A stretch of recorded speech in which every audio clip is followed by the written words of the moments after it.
หลังจากซาชิฮาระริโนะจบการศึกษาและการเข้าร่วมกับไอซ์วันของยาบุกินาโกะและมิยาวากิซากุระปฏิเสธไม่ได้เลยว่าผู้ถือธงของ HKT48 นั้นก็คือทานากะมิคุด้วยความที่เธอนั้นน่ารักและมีความสามารถในการร้องเพลงทำให้มีหลายคนชื่นชอบเธอและในวิดีโอนี้จะเป็นเรื่องราวของผู้แบกรับความหวังของ HKT48 ทานากะมิคุทานากะมิคุหรือมิกุรินหนูน้อยจากจังหวัดคุมาโมโตะเธอมีความต้องการที่อยากจะเหมือนโอชิมะยูโกะเธอจึงสงสัยว่าจะทำอย่างไรถึงจะได้เป็นเหมือนยูโกะแม่ของมิกุรินจึงให้คำตอบคือการออดิชั่นกับ HKT48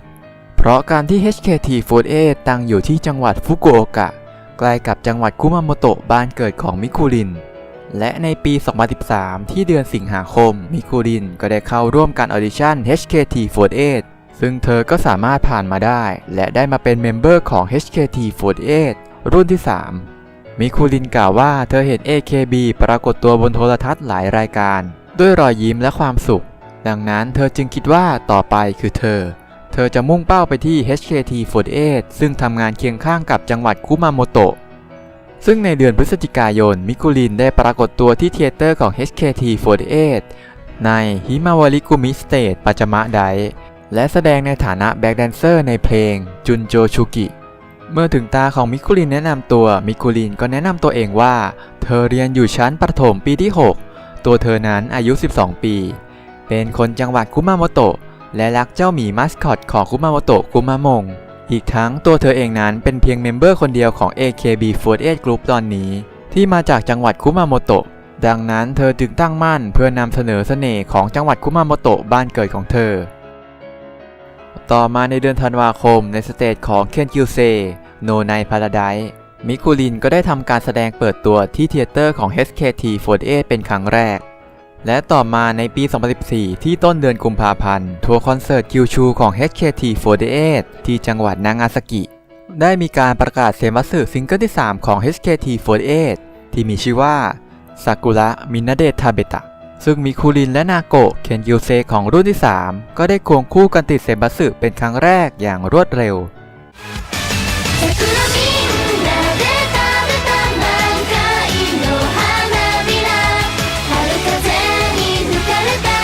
โดยถัดมาที่ปลายเดือนกุมภาพันธ์ใน AKB48 Group ไดโซกาคุมัตสึริก็ได้มีประกาศให้ทานากะมิคุได้เลื่อนขั้นขึ้นไปอยู่ทีม H แม้การขึ้นมาเป็นเมมเบอร์ปกตินั้นจะเป็นเรื่องที่ดีของเมมเบอร์แต่มิคุรินนั้นกลับรู้สึกว่าการเลื่อนขั้นนั้นเร็วเกินไปเธอนั้นอยากจะทำความรู้จักกับเพื่อนๆและสนิทสนมกันมากกว่านี้เช่นเดียวกับซาชิฮาระที่ไม่เห็นด้วยที่เธอได้เลื่อนขั้นขึ้นเร็วกว่าเพื่อนรุ่นที่ 3 ของพวกเธอและในเดือนเมษายนมิคุรินได้ปรากฏตัวบนโฆษณาของหนังสือพิมพ์ท้องถิ่นกุมาโมโตะนิจิชิมบุนซึ่งในเดือนมิถุนายนการเลือกตั้งครั้งที่ 6 ของ AKB48 มิคุรินก็ได้เข้าร่วมการเลือกตั้งครั้งนี้เป็นครั้งแรกแต่ว่าในการประกาศผลทั้ง 80 อันดับนั้นไม่มีรายชื่อของเธออยู่เลยต่อมาในเดือนสิงหาคมนาโกะและมิคุได้เป็นพรีเซนเตอร์ในโฆษณาบะหมี่กึ่งสำเร็จรูปร่วมกับทานากะเรนะในโฆษณาของอุมักคัตจังและในเดือนกันยายน HKT48 ได้ปล่อยซิงเกิลลำดับที่ 4 ของพวกเธอฮิคาเอเมะ I Love You ซึ่งมิคุรินนั้นก็ได้ถูกรับเลือกให้เป็นเซมบัสึครั้งที่ 2โดยในซิงเกิลนี้ก็มีเพลงที่มีชื่อว่านาไมกิลิฟซึ่งเป็นเพลงที่ร้องโดยดูโอรุ่นที่ 3 อย่างยาบุกินาโกะและทานากะมิคุ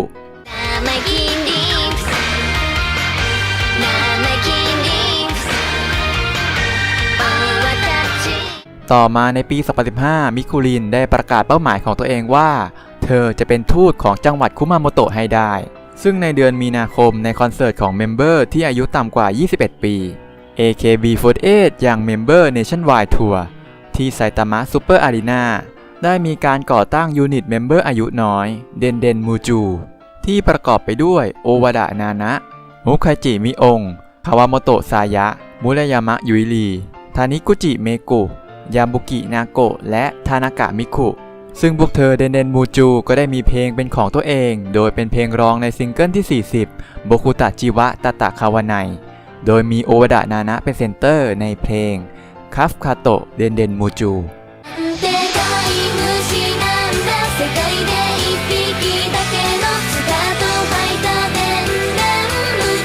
และต่อมาในปี 2016 ในการเลือกตั้งครั้งที่ 8 ของ AKB48 และเป็นการเข้าร่วมการเลือกตั้งครั้งที่ 3 ของมิคุริน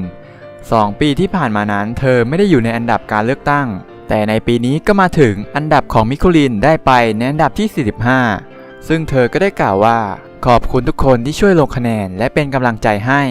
ปีนี้ที่คุมาโมโตะบ้านเกิดของเธอนั้นเกิดภัยพิบัติขึ้นและนี่เป็นปีแรกที่เธอมีอันดับในการเลือกตั้งแม้จะเพียงเล็กน้อยแต่ถ้าสามารถตอบแทนบุญคุณของบ้านเกิดที่คุมาโมโตะได้บ้างก็ยังดีขอบคุณทุกคนที่ให้กำลังใจทั้งคุมาโมโตะและ HKT48 พยายามเข้านะซึ่งการที่มิคุรินได้มาในอันดับที่ 45 ทำให้เธออยู่ในตำแหน่งของ Next Girl และอยู่ในเพลงรองซิงเกิลที่ 45 ของ AKB48 ในเพลงที่มีชื่อว่าชินกะชิเตเน่จัง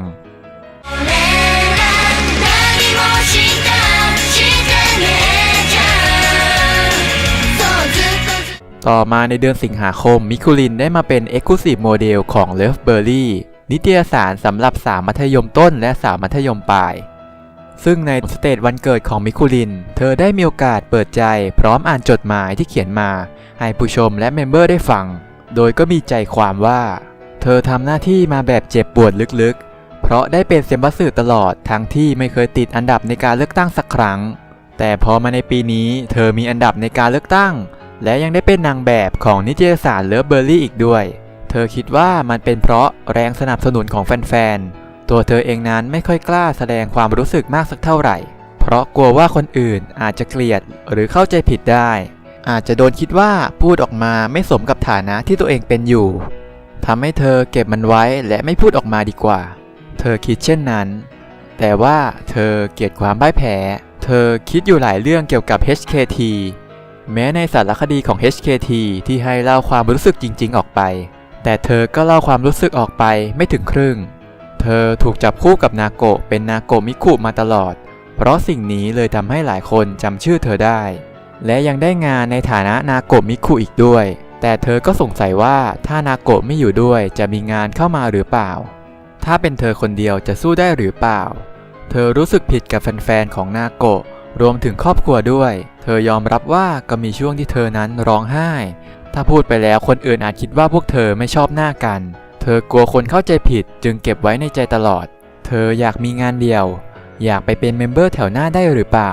บางคนบอกเธอว่าอย่าเพิ่งใจร้อนแต่เธอเข้า HKT มา3 ปีแล้ว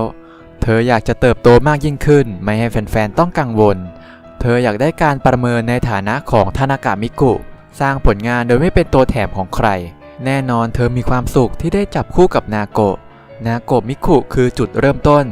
อยากให้ทุกคนสนับสนุนต่อไปด้วยถ้าในปีหน้ามีงานเลือกตั้งเธออยากจะอยู่ในตำแหน่งของ Undergirl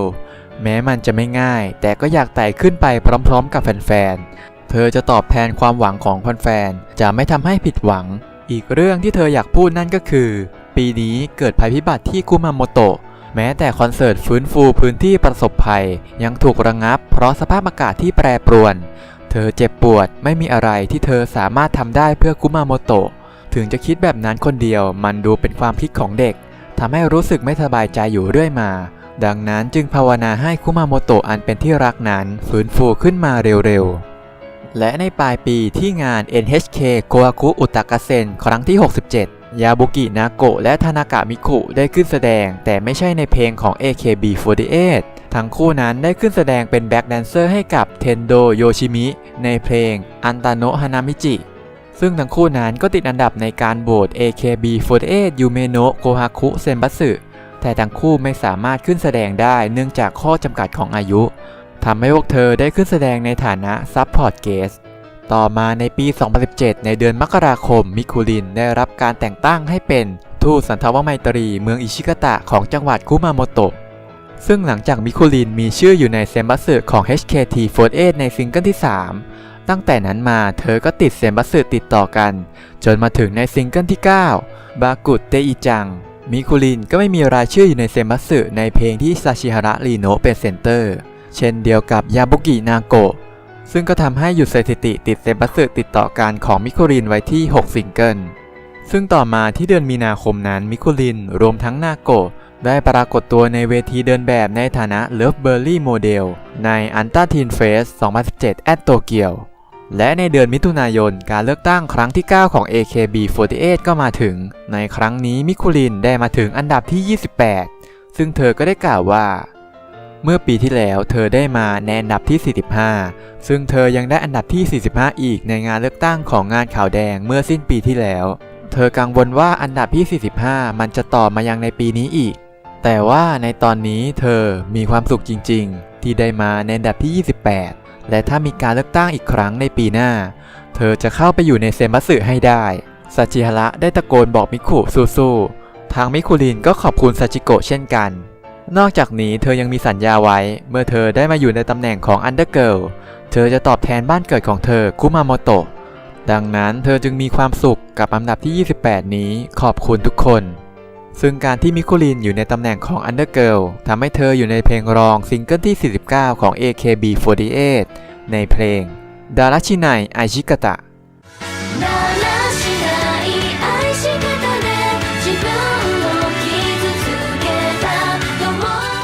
ซึ่งหลังจากมิคุรินไม่มีชื่ออยู่ในเซมัตสึซิงเกิลที่ 9 แต่ว่าเมื่อมาถึงในซิงเกิลที่ 10 ของ HKT48 คิสวะมัตสึชิกะไนโนะเดโชกะมิคุรินก็กลับมาอยู่ในเซมัตสึอีกครั้งซึ่งในเพลงรองซิงเกิลนี้นั้นมีเพลงที่มีชื่อว่าโรแมนติกเบียวเป็นเพลงที่ประกอบไปด้วยเมมเบอร์ 5 คนได้แก่ทาชิมะเมรุโทโมนากะมิโอะมัตสึโอกะฮานะยาโบกินาโกะและเซนเตอร์ก็คือทานากะมิคุซึ่งก็ทำให้เพลงโรแมนติกเบียวนั้นเป็นเพลงแรกของมิคุรินที่เธอได้เป็นเซนเตอร์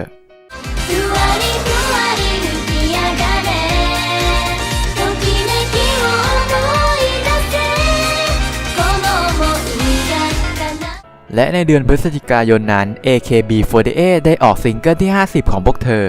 จูอิจิกัสึโนะแองเลตและมิคุรินนั้นก็ได้เป็นหนึ่งใน 28 คนที่ได้ถูกรับเลือกให้เป็นเซมัตสึและเป็นครั้งแรกที่มิคุรินนั้นอยู่ในเซมัตสึใน A ไซส์ของ AKB48 ต่อมาในเดือนธันวาคมมิคุรินได้เข้าร่วมพิธีเปิดงานไดคุมะมงเทนนิทรรศการของเจ้าหมีมัสคอตคุมะมงที่มัตสึยะกินซาโดยเป็นนิทรรศการฟรีที่เปิดรับเงินบริจาคเพื่อนำไปฟื้นฟูคุมาโมโตะจากเหตุการณ์แผ่นดินไหวและในปี 2018 ที่ปลายเดือนมีนาคมนั้นได้ประกาศรายชื่อเซมัตสึซิงเกิลที่ 11 ของ HKT48 ในชื่อ Hayao Kuri Calendar ซึ่งมิคุรินนั้นก็ได้เป็นเซนเตอร์ครั้งแรกในเพลงนี้โดยเป็นดับเบิลเซนเตอร์คู่กับยาบุกินาโกะและเป็นครั้งแรกที่มิคุรินได้เป็นเซนเตอร์ใน A ไซส์ของ HKT48 และเป็นครั้งแรกที่นาโกะมิคุได้เป็นเซนเตอร์ร่วมกัน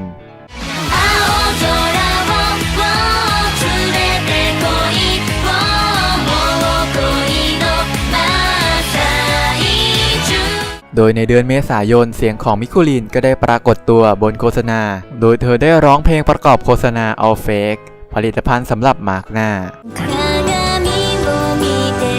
今日の素顔が明日の笑顔になる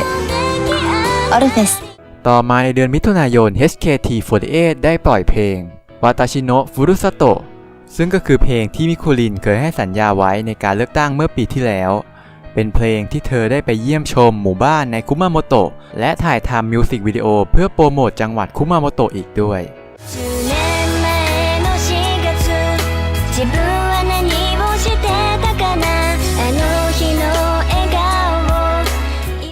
และต่อมาในการเลือกตั้งครั้งที่ 10 ของ AKB48 มิคุรินได้มาในอันดับที่ 10 ทำให้เธอได้เป็นเซไคเซมบัตสึซึ่งมิคุรินนั้นก็กล่าวว่าทุกคนที่ช่วยลงคะแนนและให้กำลังใจขอขอบคุณจริงๆหลายคนช่วยพยายามเพื่อเธอมาตลอดในโปสเตอร์เลือกตั้งนั้นเธอเขียนไว้ว่าเหมือนจะไขว่คว้ามาได้แต่ก็ไม่ถึงปกติเธอนั้นมีเรื่องที่จะไขว่คว้าแต่ก็ไปไม่ถึงในที่สุดในวันนี้ก็เอื้อมถึงแล้วดีใจจริงๆกำแพงเซมัตสึมันหนามากจริงๆในช่วงเวลาที่ผ่านมาเธอกังวลทุกวันแต่คอมเมนต์ของแฟนๆในโซเชียลเน็ตเวิร์กคำพูดของแฟนๆก็ช่วยให้เธอผ่านมันมาได้เธอเข้า HKT มาตั้งแต่อยู่ป .6 เธอมอบชีวิตวัยรุ่นให้กับ HKT หมดแล้วแต่เธอนั้นไม่เสียใจเลย HKT เป็นที่พักพิงที่ดีที่สุดในตอนนี้การที่เธอสามารถยืนอยู่บนเวทีนี้ได้ก็เพราะแรงสนับสนุนของทุกคนคนที่ใช้ชีวิตธรรมดานั่งปั้นดินเหนียวปีนต้นไม้แต่ตอนนี้ได้มาอยู่บนสถานที่งดงามแห่งนี้ มีคนสนับสนุนมากมายขนาดนี้เธอรู้สึกตกใจมันช่างยอดเยี่ยมเหลือเกินในการเลือกตั้งปีที่แล้วเธออันดับขึ้นมาจาก45เป็น28และตัดสินใจแน่วแน่บอกแฟนๆว่าอยากติดเซมบัสสึและตอนนี้ฝันเป็นจริงแล้วเธอดีใจมากๆขอบคุณสำหรับอันดับ10ที่พิเศษนี้เนื่องจากพรุ่งนี้เป็นวันพ่อเธอมีของขวัญสุดพิเศษให้พ่อแล้วโดยหลังจากนั้นมิคุรินก็ได้เข้าร่วมการแข่งขันรายการ Produce 48 กับคำพูดที่ว่าคงจะดีถ้าได้เติบโตมากขึ้นใน Produce 48 โดยการประเมินผลรอบแรกมิคุรินได้ไปในแรงค์ F แต่พอมาในการประเมินผลรอบที่2นั้นเธอสามารถขึ้นมาอยู่ในแรงค์ 4แต่น่าเสียดายที่มิคุรินบาดเจ็บที่ขาทำให้เธอนั้นต้องถอนตัวออกจาก Produce